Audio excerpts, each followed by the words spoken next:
खबर जो है वो हाई कोर्ट को लेकर है, चाहे वो जम्मू हाई कोर्ट की बात की जाए या कश्मीर हाई कोर्ट की बात की जाए।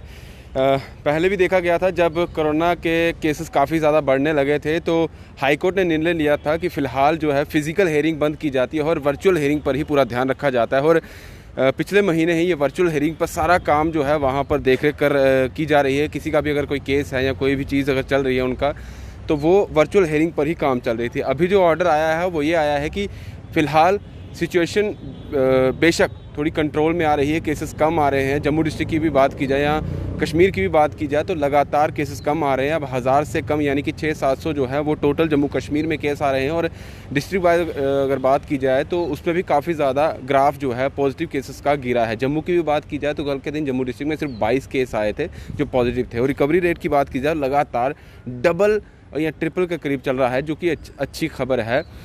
लेकिन फिर भी एडमिनिस्ट्रेशन नहीं चाहती कि किसी भी तरीके की जो है लीनियंसी बरती जाए, ढील दी जाए, क्योंकि कहीं ना कहीं अभी भी सिचुएशन आउट ऑफ कंट्रोल हो सकती है। उसी चीज़ को देखते हुए एडमिनिस्ट्रेशन ने और हाई कोर्ट ने ये फैसला लिया है कि फ़िलहाल जो है फ़िज़िकल हेयरिंग जो है अभी भी नहीं हो हाई कोर्ट में। इसी चीज़ को देखते हुए ऑर्डर ये निकाला गया है कि अभी भी वर्चुअल हेयरिंग ही हाई कोर्ट में की जाएगी, चाहे वो जम्मू हाई कोर्ट हो, कश्मीर हाई कोर्ट हो या फिर लद्दाख की बात की जाए।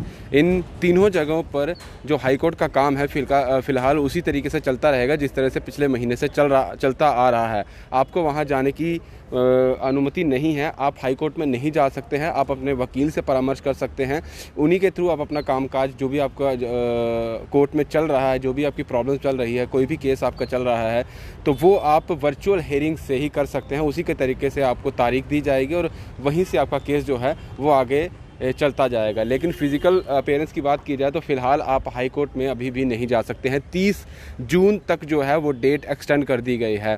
अब 30 जून को देखा जाएगा कि आगे की क्या सिचुएशन रहती है, उसी के हिसाब से ही आगे का कामकाज को लेकर जो है ऑर्डर निकाला जाएगा। क्योंकि कल के दिन देखा गया था कि एजुकेशन डिपार्टमेंट ने भी अपनी तरफ से ऑर्डर निकाला था कि अभी भी जितने भी एजुकेशनल इंस्टीट्यूट्स हैं उन्हें खोला नहीं जाएगा। 30 जून तक उन्होंने भी जो डेट है एक्सटेंड कर दी है।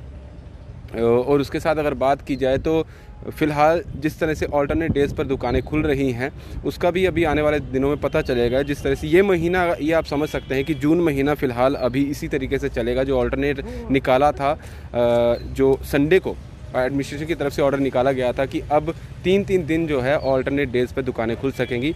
और इसी तरीके से ये हर डिपार्टमेंट चाहता है कि कंट्रोल में जो चीज़ें अभी हो गई हैं वो कंट्रोल में ही रहे, क्यों ना, क्योंकि थर्ड वेव की जो बात की जा रही है और ख़ासा तौर पर यह कहा जा रहा है कि उसका असर जो है, जो अगर थर्ड वेव आती है तो उसका असर मैक्सिमम जो छोटे छोटे बच्चे हैं उन पर देखने को मिलेगा। और इसी चीज़ के बचाव के लिए एडमिनिस्ट्रेशन हर वो कसर कर रही है और कसर नहीं छोड़ना चाहती है जिसकी वजह से लोगों को नुकसान हो और एडमिनिस्ट्रेशन को भी कहीं ना कहीं इसकी प्रॉब्लम आगे जाके देखने को मिले।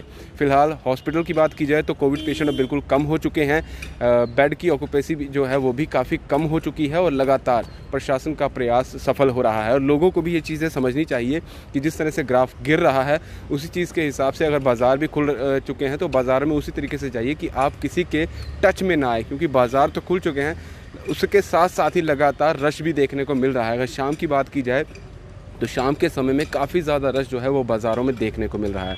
तो इस चीज़ का ज़रूर ध्यान रखिए, क्योंकि एडमिनिस्ट्रेशन अपनी तरफ से काम कर रही है और कहीं ना कहीं अनलॉक का प्रोसेस भी चल रहा है। और इस अनलॉक के प्रोसेस को आम आदमी को भी देख के चलना है कि किस तरीके से हमें बचाव करना है कोरोना वायरस से। तो ये अपडेट आप तक पहुँचानी थी। दीजिए इजाज़त। दिव्या भंडारी के साथ Rahul Singh, the state central के लिए। नमस्कार।